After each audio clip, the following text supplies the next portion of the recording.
पाहिजे, आपल्याला शेतीबाडी चांगली पिकावी याच्याकरता भाग्य पाहिजे, आपल्याजवळ घेतलेली असलेली शेती कायम टिकावी याच्याकरता भाग्य पाहिजे, आपलं घर चांगलं असावं भाग्य पाहिजे, सगळ्या संसाराच्या गोष्टीकरता मनुष्याला भाग्य पाहिजे. याचा अर्थ असा झाला की संसाराकरता भाग्य नको असं आपल्याला म्हणता येत नाही, संसाराकरता भाग्य पाहिजे. बरं, संसारालाच भाग्य लागतं असं समजू नका.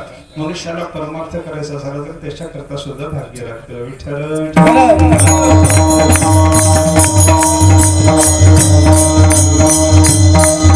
संसाराला भाग्य पाहिजे, परमार्थाला भाग्य पाहिजे. बदल एवढाच आहे, संसाराचं भाग्य वेगळं आहे आणि परमार्थातलं भाग्य वेगळं आहे. अशा पद्धतीचा विचार आपल्याला संतांनी शास्त्राने समजून सांगितला. बघा, संसारात आपण कशाला भाग्य म्हणतो ते बघा, आणि परमार्थात संत महात्मे भाग्य कशाला म्हणतात त्याचा विचार करा.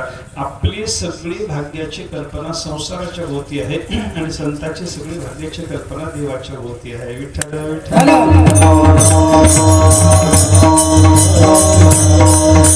संसारा करता लागणारा पैसा भरपूर असला की लोक म्हणतात भाग्यवान, बायका पुरा अनुकूल असले की लोक म्हणतात भाग्यवान. असा विचार आपल्याला संसारातल्या लोकांचा पाहायला सापडतो. बरं का, संसारी मनुष्याचा अजून एक स्वभाव आहे.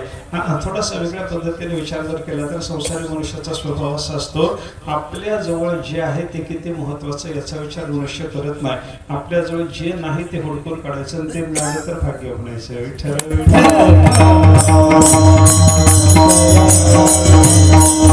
आपल्याजवळ पैसा नसताना पैसा भाग्याचा वाटतो, पण पैसे वाल्याला जाऊन विचारा पैसा म्हणजे भाग्य आहे का, तो म्हणतो नुसत्या पैशाला भाग्य म्हणून काही उपयोग नाही असा त्याचा विचार असतो. बरं का, म्हणजे एकाच्या दृष्टीनं पैसा भाग्य असेल तर दुसऱ्याच्या दृष्टीनं पैसा भाग्य नाही, एकाच्या दृष्टीनं बायको भाग्याची असली तर दुसऱ्याच्या दृष्टीनं बायको भाग्याची नाही, एकाच्या दृष्टीनं मुलं बाळ भाग्याची असली तर तिसऱ्याच्या दृष्टीनं जर आपण विचार करायला लागलो तर त्याला मुलं बाळ भाग्याची वाटत नाहीत. हा संसारातला विचार बदलणार आपल्याला पाहायला सापडतो. बरं का, बघा, पैसा भाग्याचा आहे हे माणसाला पटतं.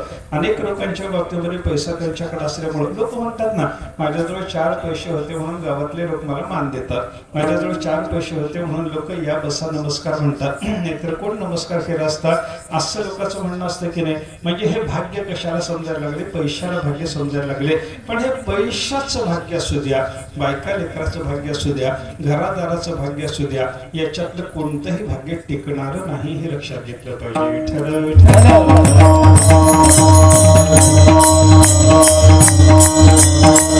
संपत्तीच्या रूपाच्या भाग्याचा विचार करा. संपत्ती टिकणारी आहे का? कोणाचीही संपत्ती टिकत नाही. बरं का, तुका म्हणे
धन धनरूपी भाग्य अशाश्वत आहे.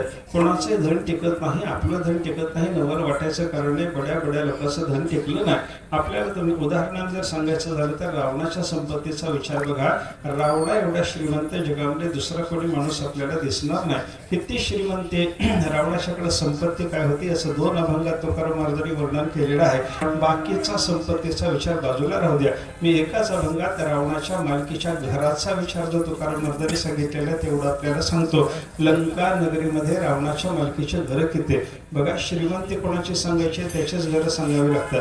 गावात किती घर आहेत ते सांगून का एका माणसाची श्रीमंती असते का? आपण चोरी केला समजा गावामध्ये आलो आणि गावात आल्याच्या नंतर त्या माणसाला